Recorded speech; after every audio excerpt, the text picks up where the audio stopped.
대장동 의혹에 검찰 수사를 지켜보되 미진한 점이 있다면 특검이든 어떤 형태로든 특검에 대해서 약간 판단도 내렸는데요. 특검은 특검 만능주의 사고다. 특검이 정의롭고 유능하냐 의문도 가져야 한다. 특검의 한계론도 짚었습니다. 일단은 조건부로 특검을 수용하겠다 이런 입장을 밝혔는데 정면 돌파다 이런 해석도 나오고 있지만 야당에서는 국면 전환용이다 그렇게 폄훼하고 있죠. 네, 일단 이재명 후보가 좀 입장이 바뀌었죠. 특검과 선을 그어왔는데 어찌됐든 조건이 붙긴 했지만 이제 특검에 대해서 전향적인 입장을 처음으로 내놨습니다. 아무래도 그 배경은 지지율의 격차가 생각보다 크게 벌어진 것, 이게 가장 큰 것 같아요. 이 윤석열 후보가 컨벤션 효과도 있지만 무엇보다도 이재명 후보의 지지율이 박스권에 갇혀서 요지부동입니다. 결국은 이것을 넘어서려면 국면 전환이 필요하고 그 전환의 핵심에 대장동 의혹이 발목을 잡고 있기 때문에 이제 어쩔 수 없이 이제 특검을 통해서 좀 전면 돌파해야 되는 거 아니냐, 좀 이런 얘기가 나오는 거고요.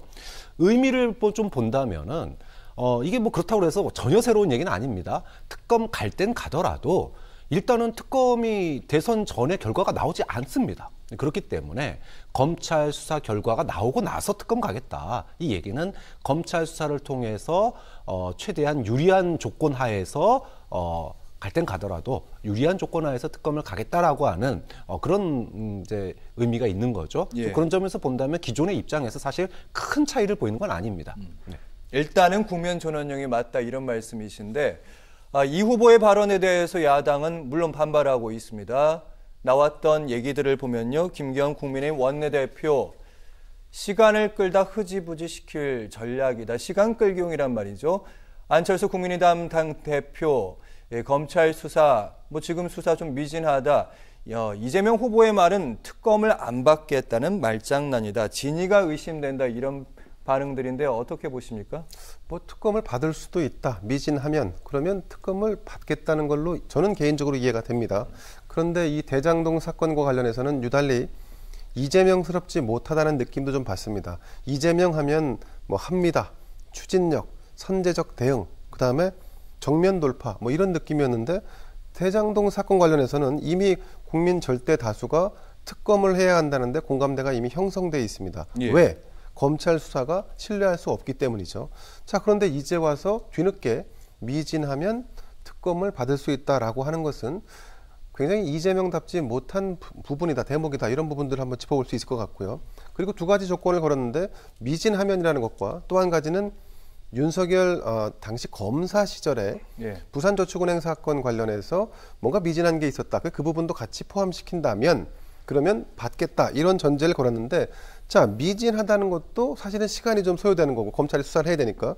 근데 윤석열 후보에 대한 것도 포함시키자라고 하는 것은 사실은 이 국회 안에서 협상 과정에서 충돌로 지금은 대선 주자 간 대립과 충돌이라면 이거는 사실은 이 충돌의 장을 국회로 옮겨놓겠다라고 하는 이것도 시간 벌기용 꼼수가 아닌가 하는 생각을 지울 수가 없죠. 지금 국민들은 유동규 당시 성남도시개발공사 본부장이 과연 측근이 아니었는가 여기에 대한 의구심을 갖고 정진상이라고 하는 새로운 측근이 유동규와 얼마나 가까웠는가 그리고 또 최종 결재와 보고권자에서 과연 이재명 당시 성남시장이 여기서 자유로울까 온갖 것에 대한 퀘스천을 갖고 있는 상황이기 때문에 사실은 이거는 특검을 피할 수가 없습니다.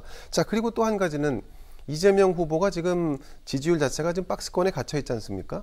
자, 그런데 이 갇힌 이유는 바로 대장동 게이트 사건, 대장동 개발 비리 의혹 사건에 연루돼 있다라고 하는 의혹을 받기 때문입니다. 그런데 이걸 해소하지 않으면 부동산 문제만큼 대선에서 중요한 문제가 없습니다. 선거 국면에서 국민들을 설득하거나 아니면 내 표를 확장시킬 수 있을 때 가장 중요한 정책은 바로 부동산인데 이게 해소가 안 되면 이재명 후보는 부동산 관련된 어떤 정책을 내놔도 그것이 국민들에게 설득력을 갖기 어렵기 때문에 특검을 통해서 해소하는 수밖에 방법이 없다 이렇게 봅니다. 네, 일단은 검찰의 발표도 미진할 결과가 나오려면 시간이 좀 필요하고요. 여러 가지 조건도 걸었으니까 역시 시간 끌기용 맞다 이렇게 평가를 하셨는데 조건에 대해서 좀 얘기해 보겠습니다. 여러 가지 조건부 수용에 대해서 또 다른 조건들 검찰 수사 미진뿐만 아니라요. 이재명 후보 관훈클럽 토론회에서 매우 복합적이다. 대장동 초기 윤석열 후보가 개발자금 관련 비리 알고도 이 덮었다는 문제 제기가 역시 있으니 그것도 특검 대상으로 하자. 이렇게 얘기하고 있습니다.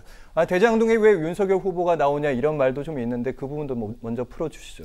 일단 좀 억측스럽다라는 느낌을 지울 수가 없죠. 왜냐하면 부산저축은행 비리 의혹 사건이라는 것은 수조 원대의 부실 비리를 만들고 그리고 수만 명의 피해자를 양산했습니다. 그래서 이 사건의 본질은 누가 왜 어떻게 이런 부실을 만들었는지 그걸 단죄하자는 데 수사의 목적이 있었습니다. 그런데 이 부실, 부산저축은행의 부실 원인 중에 하나였던 대장동 대출 사건을 왜 지금처럼 이렇게 돋보기 현미경 들여다보지 않았느냐.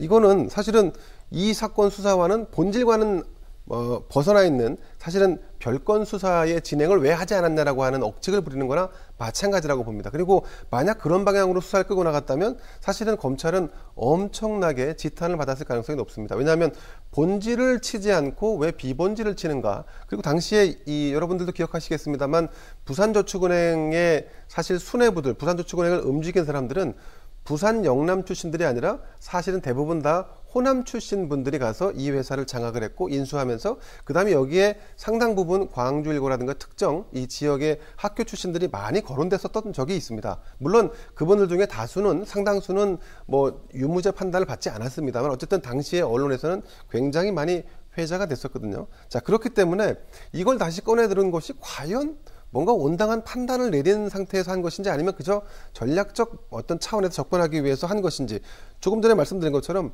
충돌의 국면을 지금 현재 여야의 대선 주자가 아니라 국회 안으로 끌고 가서 사실은 시선을 국회 쪽으로 돌리겠다라고 하는 이런 의도가 느껴지는 대목입니다. 자, 10년 전의 사건을 이제 다시 끌고 들어와서 특검을 한다면 여기에 포함시키자라고 주장하는 것은 저는 억측이라고 보고 사실은 특검을 받겠다 그러면 조건이 없어야 합니다. 이재명답게, 이재명스럽게 가야 되는데 지금은 전혀 이재명스럽지 않다. 그렇기 때문에 오히려 더 설득력이 떨어지고 야당의 반격에 빌미만 제공하는 게 아닌가 하는 생각이 들죠.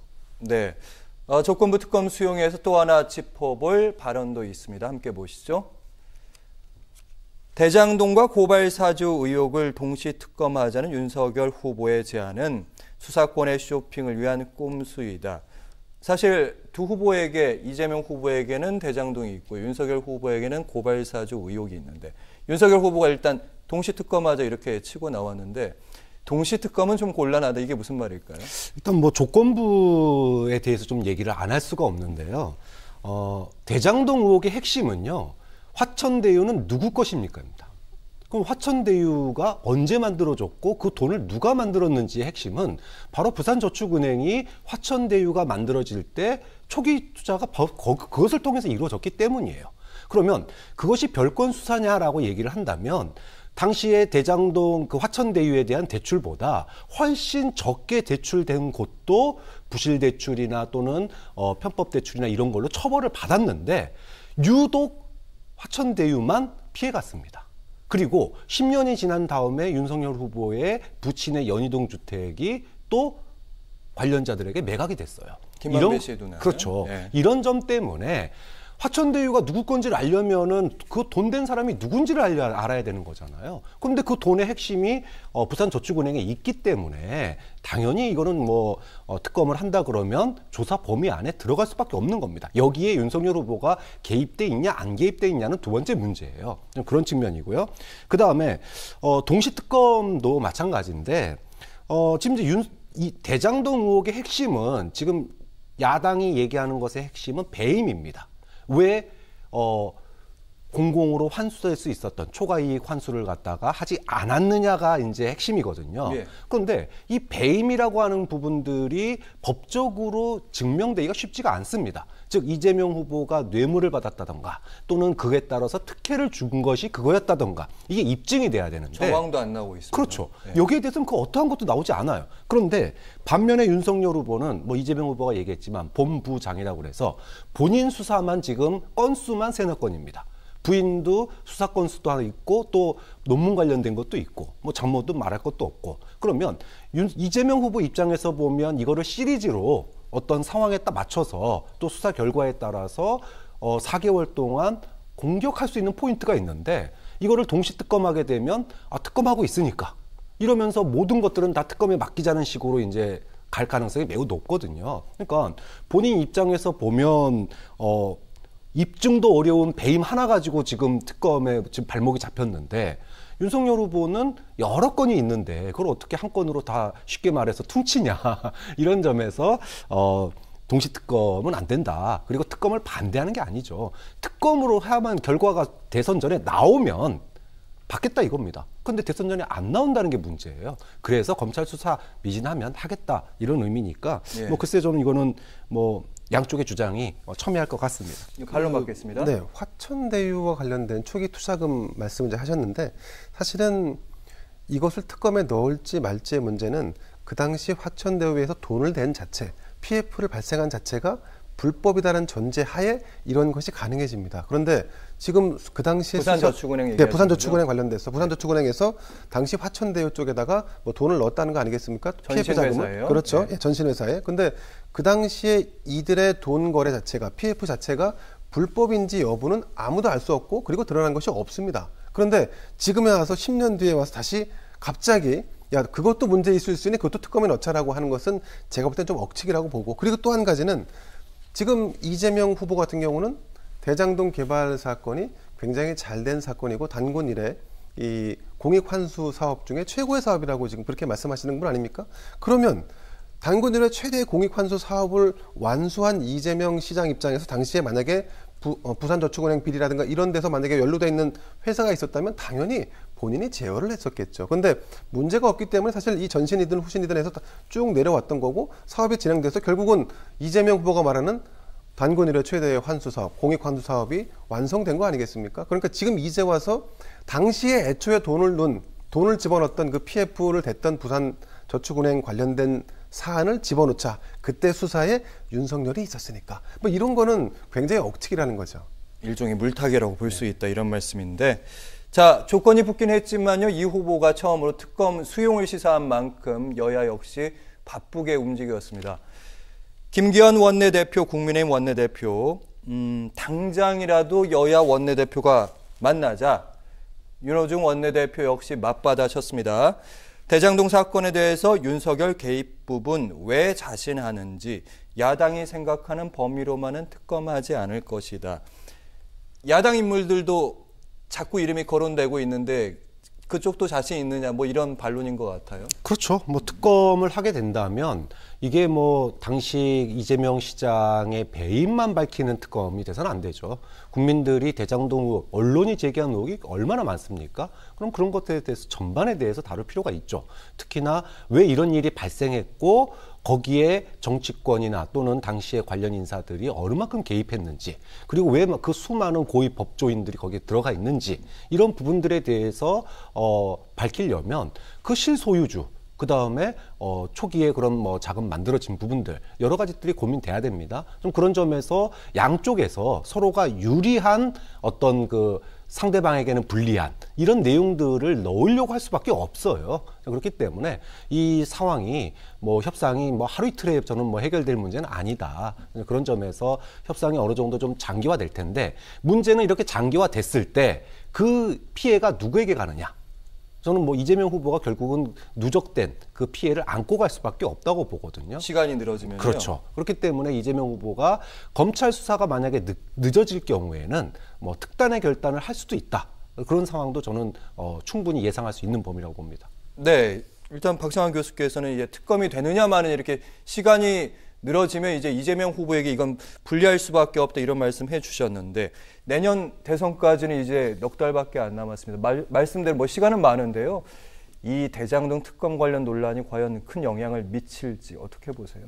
그 어떤 대선 국면에서 아주 대단히 큰 사건이라 할지라도 그 사건에 영향이 미쳐지는 어떤 그 물리적 한계 그거는 통상 정치 전문가들이 하는 얘기는 3개월 정도를 얘기합니다. 지금 아마 얼추 3개월여가 지나가고 있고 사실은 검찰 수사도 일정 정도 수순을 다 밟았습니다. 근데 기소하고 재판하는 과정이 남았는데 자 특검을 만약에 한다 그러면 물론 영향을 받을 수 있습니다. 왜냐하면 최소 특검을 구성하는 데 있어서 한 2, 3개월 정도의 그 그 국회 내에 논의가 있고 특검보가 임명될 때까지, 특검이 임명될 때까지, 그리고 또 출범 후에 수사를 해도 보통 한 45일, 60일 이상, 혹은 길게 가면 80일, 90일까지 가기 때문에 그러면 대선이 끝납니다. 더 대선 전엔 절대 안 나오겠네요. 그렇죠. 더 중요한 문제는 뭐냐면요.